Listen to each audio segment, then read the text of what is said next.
Built in the 517 is a podcast about the people who make our local business community what it is. In each episode, host Katrina Hofstetter sits down with business owners from across mid-Michigan to hear their stories, their challenges, and what it really takes to build something from the ground up. The show exists to spotlight local leaders, support small businesses, and strengthen the connections that keep our communities thriving. Here's your host, Katrina Hofstetter.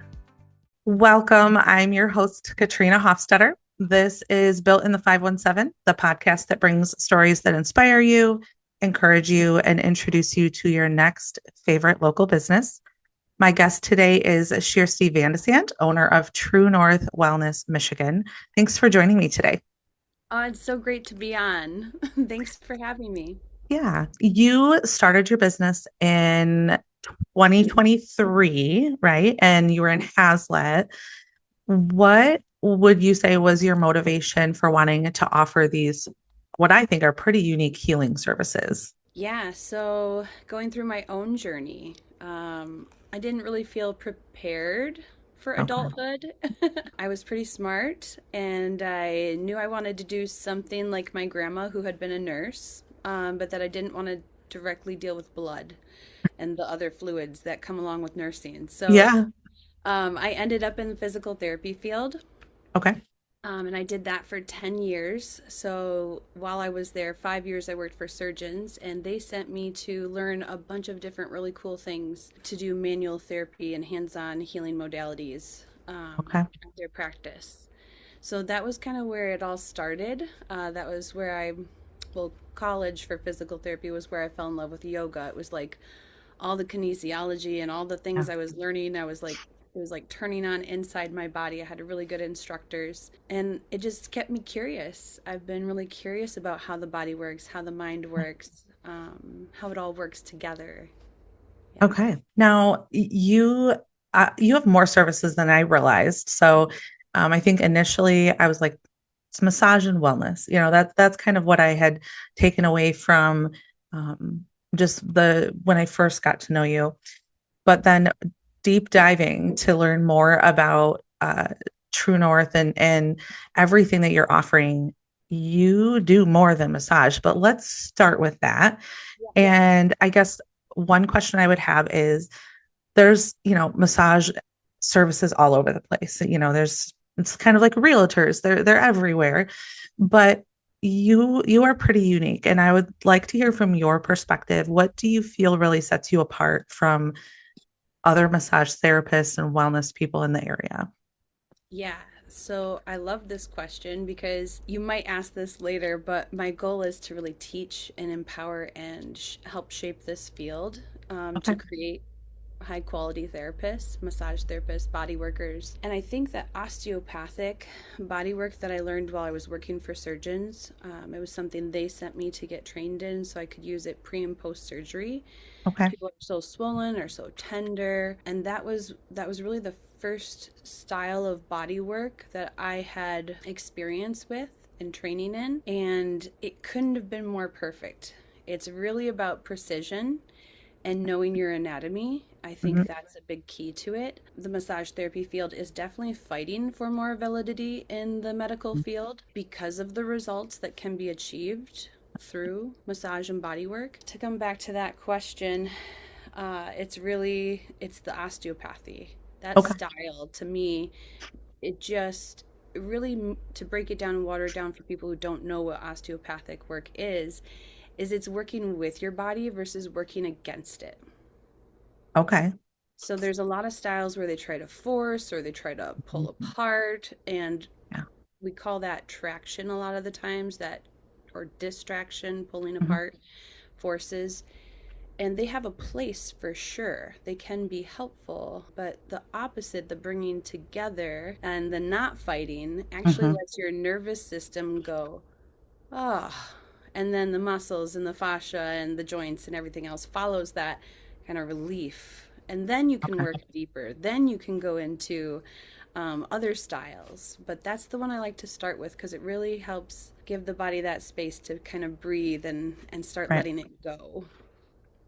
It's interesting that is kind of where you see your services setting you apart from others? Because I wanted to ask you specifically about it.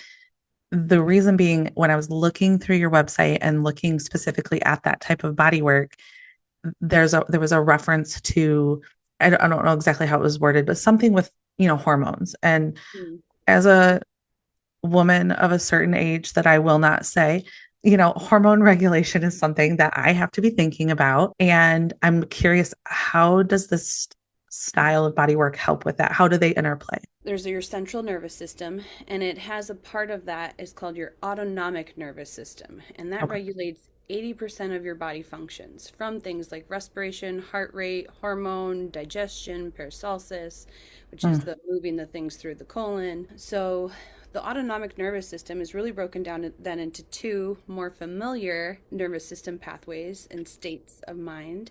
And the one is the fight or flight we've all heard of. Mm-hmm. Yep.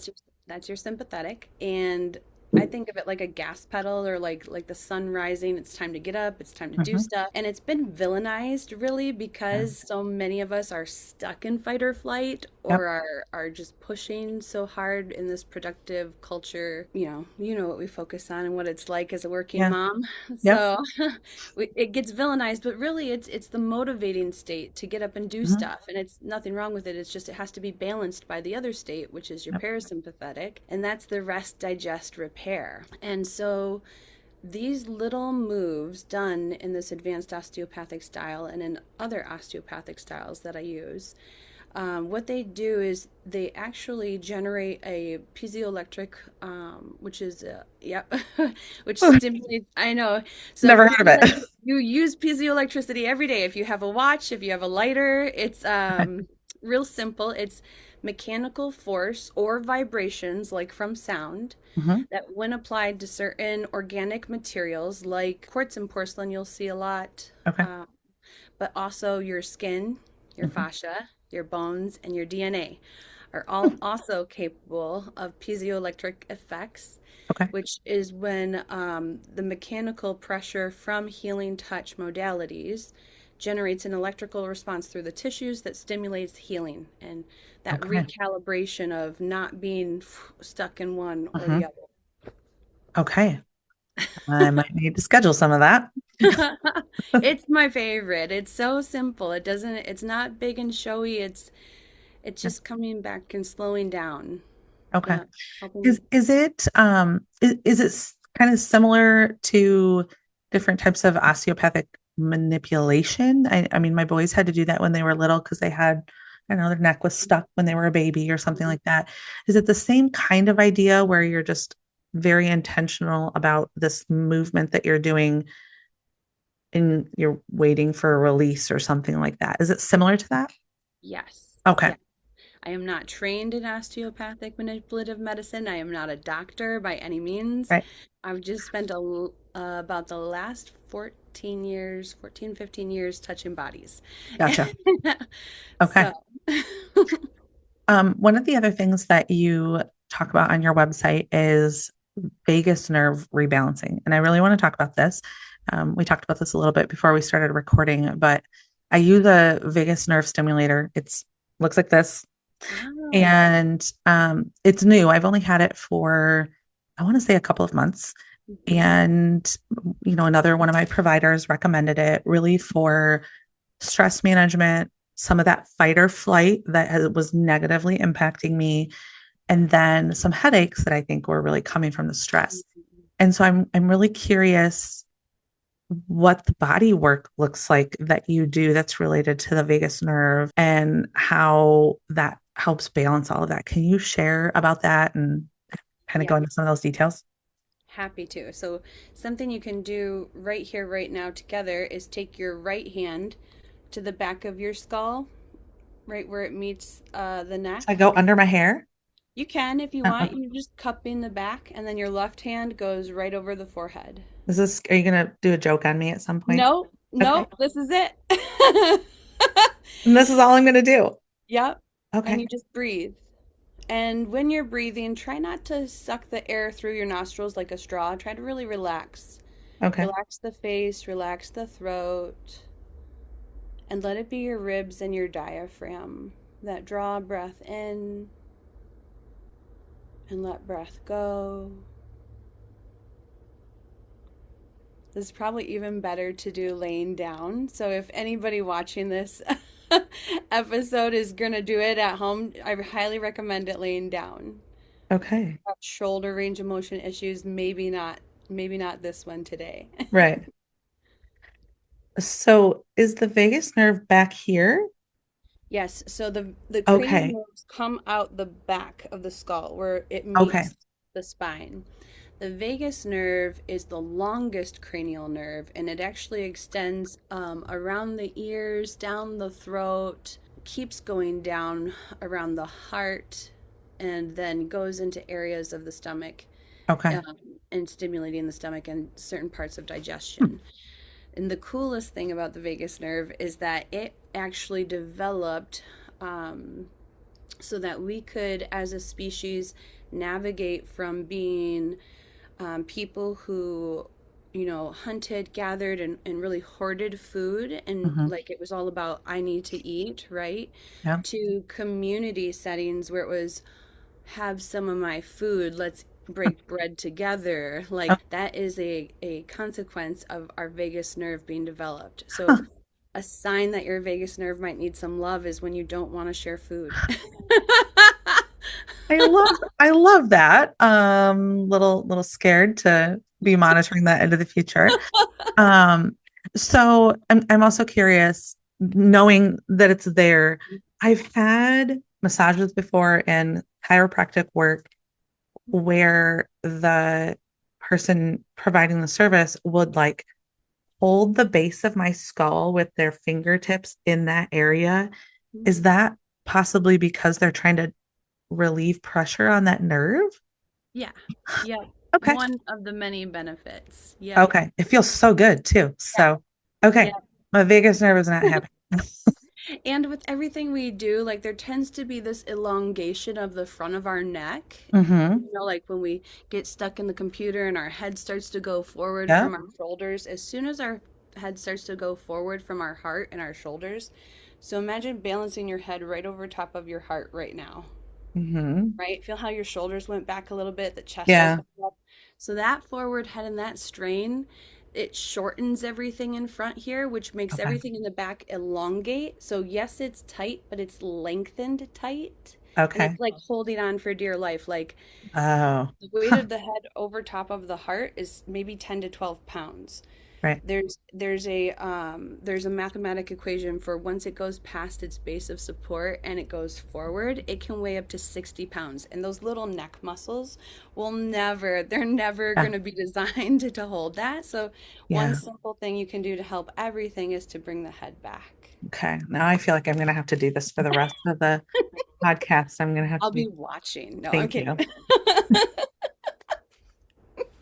So in addition to, we talked about massage, the osteopathic, vagus nerve body work, you also do a lot of kind of what I would call maybe holistic or just natural healing services. And then you've got this, if I'm going to say it right, is it shamanism? Yeah, yeah. Okay. So I want to talk about this a little bit because I'm sure that there are viewers who are going to, shake their head at crystals and feathers and energy healing. And I will be honest, there are a lot of videos that I've seen on Instagram and TikTok where it's hard to know if what's happening is with a real provider and if it's legitimate or if it's just for views. And so I guess my first question is, because you provide those services, how do you overcome that stigma that I think gets applied to the types of things that you're using or just the service itself? I'm never trying to overcome anything. I really set the intention to be a safe space. Okay. And the modern shamanism that I was trained in is also accompanied with a transpersonal coaching certificate, Okay. which is more like spiritual psychology, Hmm. holistic psychology, and coaching from a place of mind, body, and soul. And Okay. what I took from shamanism, other than being a person who loves nature, loves trees, loves the indigenous beliefs of things like give more than you take Hmm. and leave it better than you found it. Like, I want this home planet to be Yeah. here for my kids and my kids' kids. And And I think that, seeing what our culture has brought about with so much greed and these big corporations and destroying the natural, I mean, there's a give and a take, right? Yep. There's nothing wrong with them as long as they're doing it ethically and sustainably. Like, I think we're all starting to realize the impact of that now. Yes. And so shamanism was that. It's pre any religion. Every culture around the globe had it, where they had to live in season. They had to know the signs for when winter was coming. Yep. And so shamanism was really this bridge between nature and people living in an aligned way. And after doing this work for more than a decade, I know I'm not the only person who has these whisperings of the soul that nudge us to do scary big things, or heal patterns that were carried Yep. down from our ancestors and our parents and our grandparents. And so for me, shamanism is really that. I'm really grateful that I had this modern approach to it. And so it often shows up in my office here as people crying on the table, Mm. having a safe space to Yeah. just be human, to not have to wear a mask, to not have to shove all the feelings down. Because when I'm doing body work, that's part of what I do. I tell people it's like if my hands are the record, or the needle on a record player and your body's the record, I'm reading the music of your life. Hmm. And the blocks that we hold energetically and emotionally, we also hold in our tissues. So it is a layer that not everybody wants. And so I Right. try to meet people where they're at. If they don't want it, then I can give them the science. I can give them Yeah. I know that part well. I did it for a long time. But there was part of me that yearned to know more and to understand how to help people who the science and the protocols, when that wasn't working for them, what do we need to look at then? Yeah. Is there a deeper connection? That's beautiful. And I think for some people, it does help to hear about, you mentioned the spiritual psychology. Like you had to learn this process. You had to learn these methods, and it's not woo woo, and what other people might say about it. And I think that one of the things that I love about those types of services is, I think you said you kind of meet the client where they're at. So whatever they are open to, whatever they need in that, you're able through that approach to meet them there and give them what they need. So I think that there's not enough said about, maybe that's not the way to word it, but there are a lot of traumas that get passed down. There are a lot of generational issues that people just don't know how to deal with them. And so it's easy to just tuck it away and do nothing about it, or take some other approach to it that's really not going to be healthy. And it's going to look different for every person. Yeah, absolutely. Absolutely. Now, there were a couple of different types of healing. So you got the modern shamanism and then the chakra illumination. And I'm just curious, if someone is interested in this type of healing versus more of the scientific, as you put it, how do you help them decide? Is it one versus the other? Or yeah, can you just talk about that a little bit more? How do you navigate between those two different types of healing that you offer? Yeah, chakra illumination is a very basic kind of intro to shamanism. Okay. It's comparable to Reiki. A lot of more people are Hmm. familiar with Reiki, but it's working through the energy centers. Hmm. And there's different beliefs on how many energy centers we have. It's cultural based. In India and yoga and those things, they go with the seven. In Peruvian shamanism that I studied, they go with three energy centers: the mind, the heart, the guts. And so chakra illumination is really just working with those energy centers, and clearing them out. So it's very similar to Reiki, just done in a different way. And Okay. for me, I am also a Reiki master. It is something I offer complimentary, but I don't have it as its own service anymore, because sometimes it does just come through. It's so funny to me in our field of massage therapy and some of the Facebook groups, people will argue about, doing energy work and more physical based work. Hmm. And I'm like, well, you really can't have one or the other. Like, I'll never forget when my daughter came home, third or fourth grade, with her science paper, and it was about energy and matter. Like, there's always one, like, where there's one, there's the other. You really can't separate them. So even in a Swedish massage, you are still possibly generating piezoelectricity throughout the system. Hmm. There's the energy that comes with the change in cardiovascular flow and Yeah. heart rate. Like, there's just, you just can't separate the things, the electricity of the nervous Yep. system. So really, it was kind of interesting studying these things. It's almost like a sixth sense Okay.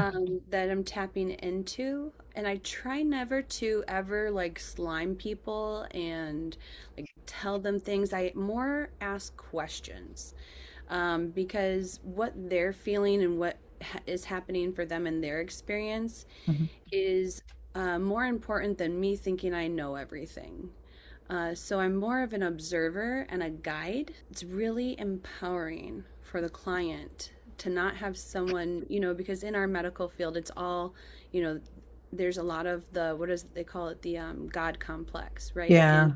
And all of that. Like, yes, yes, you can train and know as much as you can, and it will put all that training to good use. But I don't know everything, and I can't, so it's more of a partnership. That's definitely very different from any other type of massage experience that I've had. I feel like I would be in a situation I'm like, there is a wrong answer here. How I'm feeling, but that's okay.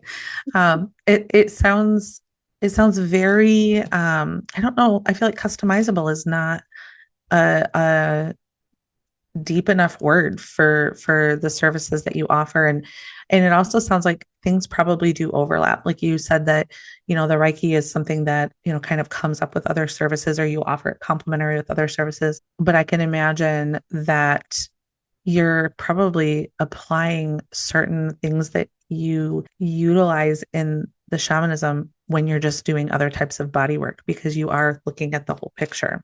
So yeah. Yeah, we do a lot of what we call tracking, just like you would track an animal in a forest. Okay. It's kind of like being a detective. I'm looking for the clues, whether we're working on a physical, emotional, more energetic level, mental, even coaching. I'm looking for clues to get to really the heart of what's happening for the person, and Right. how can I best be of service and best help them with the tools in my toolkit. Sounds kind of fun. It is so much fun. I really love my job and I have a great community. So, That's wonderful. yeah, it's been a real blessing. I want to switch gears a little bit. I know we don't have a ton of time together. I want to talk a little bit more about the business owner side. And you've already talked about, from a service perspective, what you love most. We talked about the osteopathic bodywork, but what would you say you love the most about either being your own boss or just owning a business? Where's your heart in that? Yeah, it's really in creating those safe spaces and empowering not just the community and the clients that I see, but Mhm. eventually also fellow massage therapists, sharing my as I get older and gain all this experience and take all these continued education courses, I want to be able to give it back to Right. younger massage therapists, whether it's mentoring or continued education, or starting a school, massage and bodywork school in general. Who knows? Yep. But that's definitely on the horizon. And I love the idea that I get to steer towards that. And I must have gained some wisdom along the way because in my younger years, I was rushed and I wanted, if I had a feeling for it, I wanted to do it today. Yeah. and and now I can like set the pace and kind of like, you know, really build a solid foundation so that when I get to that place, we're good. Like Right. it's something that isn't as stressful. So that definitely being able to steer and kind of guide where true north goes. Yeah. Also, networking. I love networking. I am definitely one of the women at the well. Take me there. Let's wash our clothes Yeah. together. Like, I love having connections with other women who are putting the heart back into business and are here to be of service in a good way. Yes, we need to make money and feed our families and put a roof over our heads, but also there's something about having that, referral system where I can Mhm. say, oh, you need this. I know who you need to call. She's the best. I love that part of my job and being surrounded by women like that. So that's awesome. That's probably my absolute favorite is being with my clients, knowing where I'm going, and networking as I far as being a business owner. Right. I don't hear the networking side a lot. I mean, I think a lot of people approach networking as it's something I need to do. I need it to build my business. I need to build the connections. I was meeting with Morgan Ekovich earlier today, Yes. and she talked about the networking side of it, and really loved how she could build these relationships. You touched on this a little bit just now, so that if her people need someone, she's got that trusted, like she's got her toolbox of people. And I just think it's I don't know, there's something about networking with women business owners, nothing against the men, but it is like coming to the well. Like we fight for each other and we support each other, and it's not catty. And I just think it's something really amazing. And honestly, I did a lot of it. You were saying how you were like in the early stages, you were running and you got to do everything right now. And I did the same thing. I wanted to do all the things, be in all of the places. And I started the second season of this podcast because I'd gotten away from networking and I missed it. And it's hard when if you only go once or twice a month and you're chatting with people, you don't really get to know them and like their passion and who are they as a person. It's hard to find that in those moments. And so then you've got to figure out, how do we do one-on-ones, or how do we do something like this, or we do a podcast and get together. But I love that your approach for networking is not just solely based on how am I going to get revenue? Because yeah, we have to make money, but it's more than that. It really is. So for kind of beyond the networking, getting your name out there, building the business, Yeah. where have you found the most traction with things like advertising and marketing? Where have you found success? Yeah, so in my field, we really have to be careful. I mean, I'm always hesitant to go here because thankfully I haven't had to experience it, but I know people who have. And it is like a kind of looming in the background, always have to be prepared. Mhm. Watch out for the red flags. Is this guy going to try to make a move? So Yep. I don't do a lot of advertising online except Okay. for in like women networking groups and things Mhm. like that, because of that Yep. unfortunate reality. So it's been a lot of word of mouth. I was Okay. very fortunate to start off my career in this 517 area for a chiropractor who just really believed in us, and that was where it started. From there, I just kept growing, kept networking. Mhm. I like the in person. I offer a referral. Like if you send a friend or a loved one, you get $5 off. So it's not much, but it's something to say Sure. like thank you Yep. and to kind of encourage those who do that. Now I have clients saying, we're not going to tell anybody about you because it's so hard to get in. And I'm Yes. like, thanks, guys, Yep. but that's how it needs to be. Like, that's how this one woman show continues. Yep. Absolutely. I've got the same problem, in the sense that it takes a while to get in and see me, but I think that it speaks volumes about who you are and the services you offer, and just the impact you're having on those clients. And I think the word of mouth is it's huge. I mean, it is for me too. And sometimes the advertising and the I don't know. I guess we still have newspapers, but online opportunities like that, you can't really target your audience maybe the way that you want to. What about hurdles? Have you, over the last, 2.5 years, I guess, what kind of hurdles have you faced that you could share about that might help someone who's in those early stages themselves? Yeah. I think having people, having resources like the Hmm. networking, like I've met people who do websites, I've met people who do the legal parts, I've met people, who do all the different things that aren't necessarily my expertise. Yep. So I think having people asking questions, like I watched a lot of business owners and I was close with a lot of business owners.